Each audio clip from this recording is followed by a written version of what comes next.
જેથી એ વગડાની માલિપા કાનિયા જોગીને માં મેલડી મળ્યા, પણ કેવા મળ્યા સાહેબ અને કેવા સમયે મેલડી મળ્યા? દેવી પૂજકનો દંગો છે અને દેવી પૂજકના દંગાની માલિપા સાહેબ દેવી પૂજક. અત્યારે નામ સુધારણા થઈ ગયું, સરકારે જેને સિમ્બોલ માર્યા એટલે એને આપણે વાઘરી ન કહીએ છીએ. દેવી પૂજક એ હવા મહિનાથી એના દંગાની માલિપા જેટલા એનો સમાજ છે ભેગો થઈ અને માની જાતર કરવાની.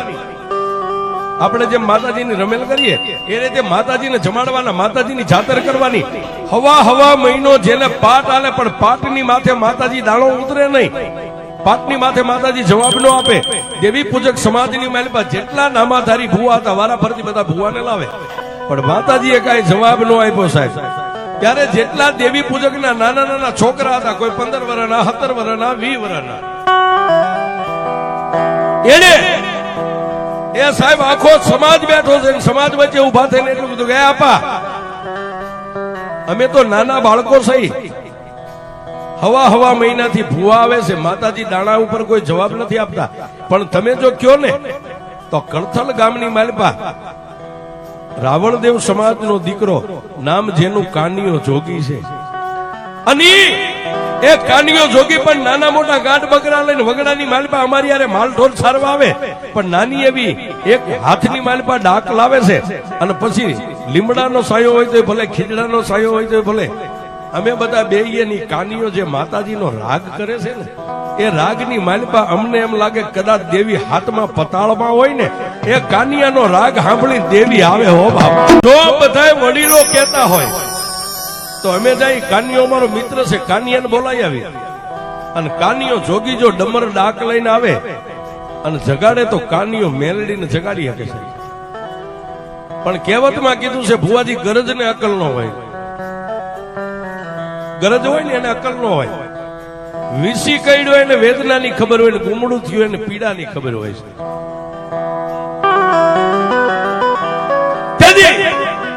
એ સમાજ બધો હવા મહિનાથી ઉજાગરા કરીને થાકી ગયા. એને જુવાનિયાને કીધું કે જો કાનિયો તમારો મિત્ર હોય અને કાનિયો જોગી જો રાવણનો દીકરો આવતો તેને બોલાવી આવો, જાઓ.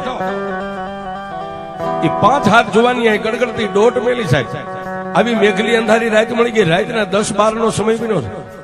અને કળથલ ગામના ઝાપાની માલિપા ગરીબ માણસ, ફરતી કાંટાની વાડ છે, નાના એવા મકાન છે, અને વાડની આગળ ઉભા રહીને એટલું કીધું, કાના એ કાના. એટલે પોતાના મોટા ભાઈ કીધું કે કાનિયા, તને કોઈ છોકરા અવાજ પાડે, જાજો કોણ છે? એટલે કાનિયો જોગી કાચી નીંદર માંથી સાહેબ એમ આખું ચોળતો જઈને કીધું, હા ભાઈ કાનિયા, એ અમે તારા મિત્ર. અરે બાપા, અત્યારે આવવાનું કારણ? કાનિયા, એ અમારી નવહરી નાચ ભેગી થઈ છે, દેવી કઈ જવાબ નથી આપતી, અને અમારા વડીલોની રજા લઈને આવ્યા છું, થોડીક વાર તારી ડાક લઈને આવીને. હા, પણ સાહેબ એ જે દેવના રંગમાં રંગાઈ ગયો ને સાહેબ, એને હવાર બપોર કે હાંજનું ન હોય. હવાર બપોર હાંજ એને ટેમની કિંમત ન હોય. એને તો એમ થાય કે મારી દેવનું વાયક આવ્યું છે. કાનિયો જોગી પોતાનું મોઢું ધોયું ન ધોયું, પગરખા પહેર્યા ન પહેર્યા, ડાકનો કોથળો ખંભે લઈ અને ક્યાં આવ્યો?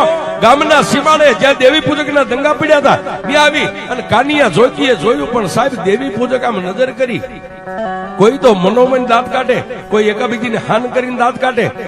એ આવડું છોકરું શું માતાને જગાડે છે? એ આની ઉંમર તો જુઓ, આપણા 70-80 વર્ષના મોટા ધુરંધરો વેદવાન વ્યા ગયા, અને આ છોકરો શું જગાડશે? પણ સાહેબ વાતની મજા ઈ છે, ઈ સમયે આ ગાગલા ગોદડાનો જમાનો નતો સાહેબ. એ નાની એવી એક પસેડી પાથરી અને પસેડીની ઉપર કાનિયા જોગીને આસન આપ્યું. હાથની માલિપા ડમર ડાક લઈ એક બાજુ માતાજીનો તાવો તળાય છે, એક બાજુ પાટ આલે છે, એક બાજુ આમ માતાજીની છાતર બાંધી છે. અને પછી કાનિયા જોગીએ માં મેલડીનો આરાધ કર્યો. મેં હમણાં કીધું, એ દુનિયામાં તમે મોટી જોતું કરો, નોબત નગારા વગાડો, એનાથી આને મતલબ નથી. પણ સાહેબ આમાં જે નાભી રહી ને એનો એક દરવાજો ખોલીને માં એટલું બોલો ને એટલે આવે સાહેબ. મેલડી તમારા રૂપિયાની ભૂખી નથી, તમારી ભાવની ભૂખી છે સાહેબ.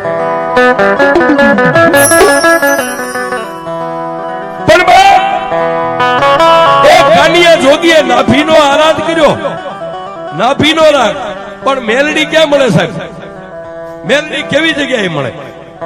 ઓલા તાવો જે તળતા હતા એક પછી એક ચાપડી અંદર નાખતા હતા એ ઉકળતા તેલની માલપા હવા વેદની નાગણી બની અને તેલ હુફાળા મારે થોડીક વાર તેલ બહાર આવે પાછી તળીએ વહી જાય પાછી મોઢું કાઢે પાછી વહી જાય એટલે ઓલા તેલમાં તાવામાં જે ચાપડીઓ તળતા દેવી પૂજકના બે પાંચ જુવાનો ફરતા બેઠેલા ઉભા થઈ ગયા અને આવી અને ઓલું જે બધું મેંડલું બેઠું જ સાહેબ આ જે તમે બેઠા એવી રીતે એની વચ્ચે આવીને કીધું કે આપા દેવીને જોવી હોય તો હાલો દેવી આવી પણ ઓલા બેઠેલા ઉભા થઈ ગયા અને એટલું કીધું ક્યાં છે બાવડા થોપી થોપીને લઈ ગયા ઉકળતા તેલના તાવાની માલિપા જોવો સાહેબ પણ સાહેબ માણા દર્શન કરે કાનિયો જોગી પણ હાથમાં એમને ડાક રહી ગઈ છે અને તેલની કડાઈની માલિપા જ્યાં તાવો હતો એની અંદર કાનિયા જોગીએ આમ નજર કરી હવા વેદની નાંગણી થોડીક વાર તળીએ વહી જાય પાછી ઉપર આવે પાછી તળીએ વહી જાય અને કાનિયા જોગીએ મારી મેલડીનું આવું રૂપ જોયું સાહેબ કાનિયા એ જોગીએ મારી મેલડીનું આવું રૂપ જોયું સાહેબ નાભીનો દરવાજો ખુલી ગયો કાનિયા જોગી હાથમાં ડાકશે બે હાથ જોડીને એટલું કીધું કે હે મારી દેવી પૂજકના દંગાની માલિપા આવી તું બળુકી માતા સો ઉકળતા તેલની માલિપા રમત રમે જો મારા કર્મ ભાગલા આવી મેલડી હોય ને તો જગતમાં હું એકવાર કાનિયો જોગી દુનિયાને દેખાડી દઉં મેલડી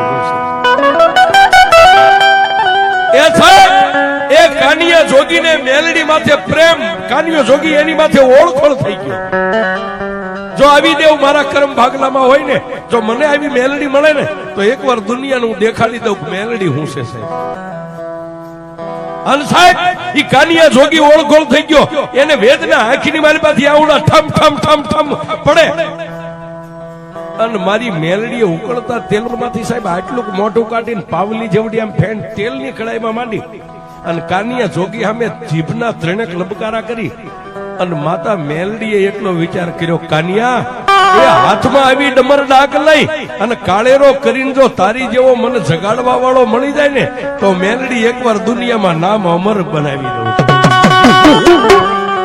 એ સાહેબ આટલી જ વાર લાગે આ એક ઠમકારો થઈ જાય ને સાહેબ એક ઠમકારામાંથી જોત પ્રગટ થઈ જાય પણ એ કાનિયો જોગી સાહેબ આટલી વાત કરે કાનિયા જોગીને મેલડી માથે ઓરતો આવ્યો મેલડીને કાનિયા જોગી માથે ઓરતો આવ્યો પણ ઓલા દર્શન કરવા વાળા માણાની ભીડ લાગી ગઈ એટલે કાનિયો જોગી જઈ ડાક પોતાના કોથળામાં નાખી અને દેવી પૂજક સમાજે હવા રૂપિયો રાણી સિક્કાનો કાનિયા જોગીને આપ્યો શીખમાં એક પસેડીની પેરામણી કરી અને સાહેબ કાનિયો જોગી રાતના 1 વાગે દેવી પૂજકના દંગા ગામના સીમાડે પોતાના ઘર સામે આવી ગયા કરથલ ગામની માલિપા જવા માટે બરોબર 1:30 વાગ્યાનો સમય બન્યો અને ગામના સીમાડાની માથે આવ્યો ને સાહેબ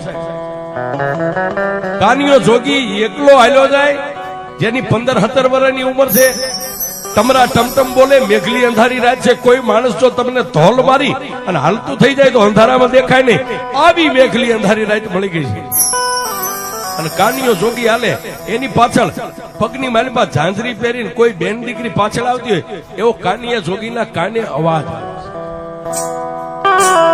એટલે સાહેબ 15-17 વર્ષનો કાનિયો જોગી પોતાના અંગની માલિપા થોડીક બીક લાગી છે વગડો છે કોઈ ભૂત છે કોઈ પલિત છે કોઈ દેન છે કોઈ ડાકણ છે પણ જેમ જેમ કાનિયો જોગી આગળ પાછળ જોતો જાય ઉતાવળા ડગલે મીઠો ભાગવા ગામ ભેગો થઈ જાવ ગામના છાપામાં વયો જાવ એમ એમ અવાજ આવે પણ અડધો ખેતરવા કાનિયો જોગી હાલ્યો ને સાહેબ પછી મારી મેલડીને એમ થયું હવે આને મળવા દે નહીં તેના ભાગી જાય બી જાય પોતે એ 13 વર્ષની દીકરીનું રૂપ લઈ અને કાનિયા જોગીની બાજુમાંથી હરણા આગળ જઈ અને આમ હાથ આડા રાખી અને માં ભગવતી મેલડી ઉભા રહી ગયા કાનિયા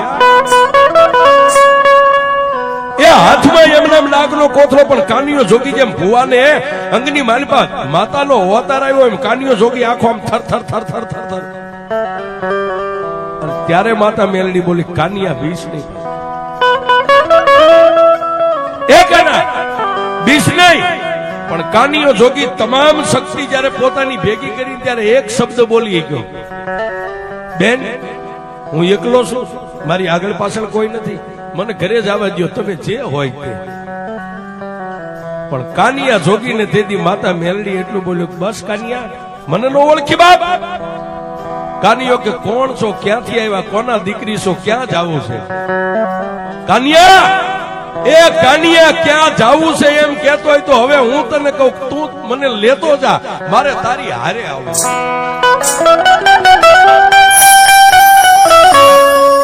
હે કાના, ઓલા દેવી પૂજકના દંગાની માલપા, હમણાં ઉકળતા તેલની કડાઈની માલપા તે કોને જોઈ હતી? બેન દીકરી, મેં તો માતા મેલડીને જોઈ હતી. તો કાનિયા, ઉકળતી તેલની કડાઈની માલપા રમનારી હું માતા મેલડી છું.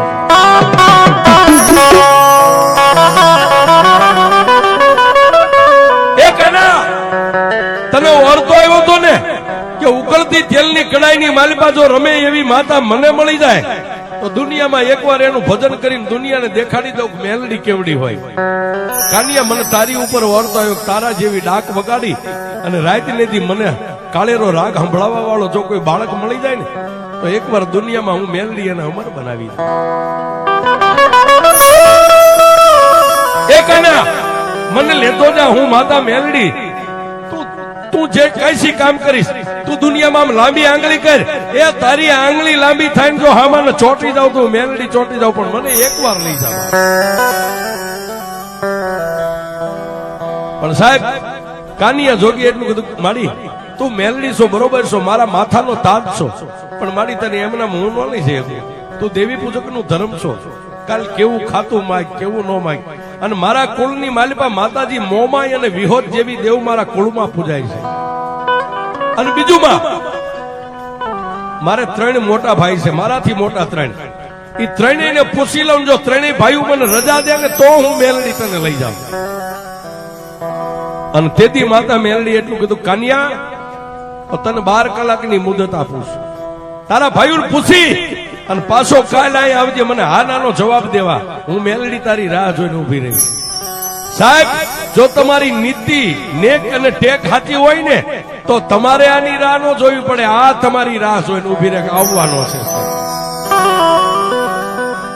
પણ કપડામાં કાળો ડાઘ ન પડે એનું કામ છે. હા, આ સંસારનો દરિયો છે. અને સાહેબ, આ અમર ગાદી કહેવાય. આ ગાદી રહી ને એનું નામ અમર ગાદી છે. અમર ગાદી માથે તો કોક હિરલા જ બેહી છે. હા, આ દુનિયામાં 2 પગે હાલતી બેનો દીકરીઓને પોતાની માને બેન માને ને સાહેબ, આ એની જીભ ઉપર આવીને ઉભી રહે. એ આ ગાદી એમ નામ નથી તપતી સાહેબ, ગાદી એ માન છે. દેવ બડા નથી. કોઈ તમને એમ કે દેવ બડા કે હાકીન બડા, હે તો માણાને સાચી ઠોકીને કહેજો કે દેવ મોટી નથી, મારું હાકીન મોટું છે સાહેબ. હા, તમારું હાકીન હોય ને એ તો આ નાગણ બની જાય, વિજોગણ બની જાય, વાદળ બની જાય. હા સાહેબ, તમારું હાકીન હોય આ બની જાય.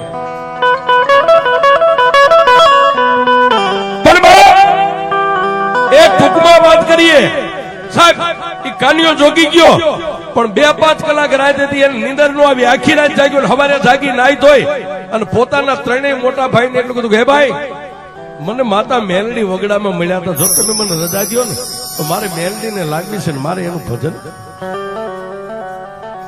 પણ સાહેબ બોલ્યા, 3 મોટા ભાઈઓ હતા ને એને એટલું કીધું, કાનિયા, આપણા બાપની માતા મોમાઈ અને વિહોત જેવી માતા પૂજાય છે, એ વગડાની માલપા રખડતી માતાઓને ન લવાય. 3